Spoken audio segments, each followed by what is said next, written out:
In studio is the president of the Shreveport Police Officers Association. Michael Carter is here. Hey, Mr. Mike, good to have you back. Thank you. Good morning. Thank you for having me. So, 100 million plus. Started off at about 30 million. Well, 25 to 30, then to 100. Now at 140 million dollars for a proposed arena. 30 million would come from a bond issue, city of Shreveport, and you. And I would think the vast majority of policemen don't like this. Why?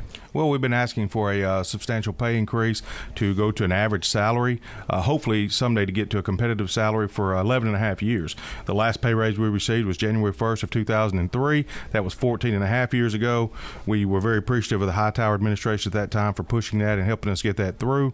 The minute that we saw that, there was a mayor's race there after he left office, we started doing numbers and trying to get it ready. The minute Cedric Glover took office, we started proposing pay raises, and we have been vetoed, we have been voted down, and we've been ignored. You have to have known this has been in the works. As a matter of fact, there are rumors afoot. You heard it from Stephanie Lynch in our interview with her yesterday that the deal is done. What do you know about that? That the mayor has not only the council votes, but maybe even, and I've heard from a couple of folks, that the Pelicans have already made a decision. What do you know? What have you heard? I've not heard that, but my experience with city government with that is probably a factual statement.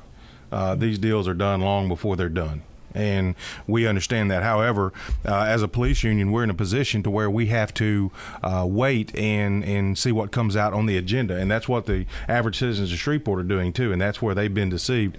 They should expect a more transparent government. Sunshine laws apply. What do you mean by deceived, please? Well, you want these deals to be made in a public venue under the Sunshine laws. You want all the discussions to be up front, and they haven't been. I think from the minute that they started receiving negative input, then they started working the deals in a more secretive manner. Michael Carter, he's with Shreveport Police Association. The mayor's office, Brian Crawford, the CAO, issued a response after you held your news conference opposing this proposal, saying that and I'm quoting, all police officers and firefighters after serving 3 years receive a 2% annual increase, including the last 3 years under the Tyler administration. It's called longevity pay. So you get 2% a year, correct? Yes, that is a cost of living adjustment. And that is after your third anniversary, which could be, like in my case, 3 years and 9 months of your tenure. We're very appreciative of that. All right, we're not going to sit here and say that doesn't happen. What we want people to see is the comparative analysis that's done recently between us and the other agencies in our ICMA region, and you'll see that we're at 33,000, and they start out at once you get past Marshall, from 47.8 all the way up to 65.7. Starting salary for a police officer. And then you can turn around and take the payroll directly from the Shreveport Police payroll. You can look at my salary after 21 and a half years at the rank of sergeant with a master's degree. I still make less than a rookie in Plano or Frisco. How is that impacting our department? Are we losing officers? They're leaving. We've had 10 leave this month. We've had several go to the state police. We've had many go to Texas, and they're going to keep leaving. Some of them are just going out into the private sector. You can make $33,000 a year almost anywhere.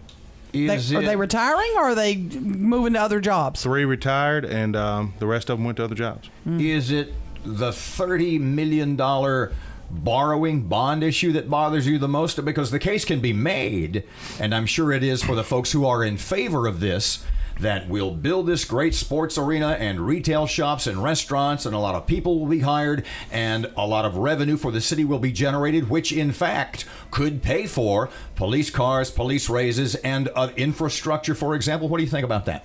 In 1994, I was a young security policeman on Barstow Air Force Base. My wife at the time was going to school to be a teacher at LSU Shreveport. We heard the same things on the news about the casinos. When the casinos come in, teachers, firefighters, police officers are never going to have to worry about money again. They're always going to be the best paid.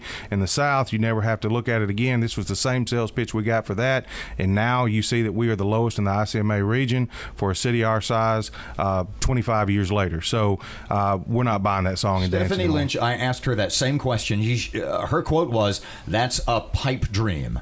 Is that, you would agree with her? I agree. You think this is going to pass at the city council? It's already done. I think that their minds are already set. I don't think what they expected was organized opposition. I do not think. I think that they constantly underestimate how the public trusts the police. Speaking of organized opposition, what are you and the other police officers who think this is a really bad idea doing to let the city council folks, your specific representatives, know how they feel? Well, we're holding the mayor and the city administrative officer, Brian Crawford, and of course the city attorney. He was in there with him. We're holding them all accountable publicly. You're going to be accountable for this. You're not going to sit here and ignore us for 3 years and tell us that there's no money in the bank, and all of a sudden now you can come up with $140 million, which is exponentially growing. I mean, this thing is going to be more and more and more and more. Well, they'll tell you that $100 million is private investment and revenue bonds. It's not. The revenue bonds are something you can't use for salaries. You know that. I mean, you're a smart man. They need to tell that to somebody that has never seen this work before. You're going to get in there. There's going to be overruns, construction overruns, project overruns. It'll come all the way down to the concrete guy will have to have more money. And anytime you build something, you end up going to 15-20% overrun. Look at 15 to 20% of $140 million. That's a lot of money. You said that Brian Crawford's statement yesterday, his response to your letter and your press conference, was repetitive, redundant, and false. Yes, what about it was false? Well, first of all, the city of Shreveport needs to stop trying to take credibility for state supplemental pay. Every deputy, firefighter, and police officer in the state of Louisiana that is post-certified receives that pay, and we receive it directly from the state. We filed a lawsuit in 1993. Leslie Turner filed that lawsuit, and it was settled in 1997 that extracted that pay from city pay. That is a direct deposit that comes from the state of Louisiana every month to every one of these individuals, including myself. They need to quit touting that as a part of their pay package. We are proud to get it. We get it from the state. We thank the legislators and the governor. That is not city pay. All right, you minus $6,000 from these numbers that I have here before you. That is city pay, and they want to come in and say, well, they do get paid this. We do get paid it, but you don't write the check, and that's the honesty. The G League team of the Pelicans. Would you be sitting here opposing it if there was no city money involved? Do you still think that, we don't need to be starting any new sort of development in our community?